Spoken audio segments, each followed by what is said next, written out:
అది 1975. ఆకాశంలోని ఒక తార భూమి మీదకు జారి కృష్ణగారింట్లో వారసుడిగా మెరిసింది.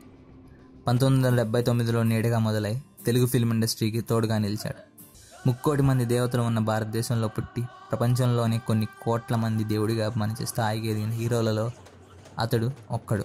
30 ఏళ్లకే ముడతలు వచ్చి వీపు మడతపడే ఈ రోజుల్లో 40 ఏళ్లకు కూడా ముడతల్ని మడత పెట్టి 25 ఏళ్ల కుర్రాడికి పోటీ ఇచ్చే అందం అతనిది. అతని అందాన్ని చూసి హరే రామ హరే కృష్ణ అనుకునే ముసలి వాళ్ళు సైతం అలనాటి రామచంద్రుని చూసినంతగా మురిసిపోయేవారు. బాలా త్రిపురమణులందరూ వస్తా నీ వెనుక అన్న వెనక్కి తిరిగి చూడలేదు.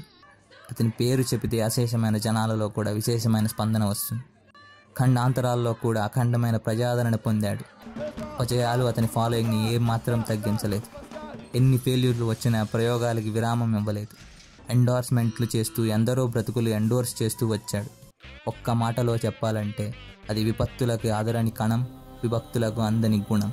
అతని పేరు super star prince Mahesh Babu. ఈ జన్మకి నీ మీద మాకున్న అభిమానం ఆగదు. Happy birthday Mahesh Babu.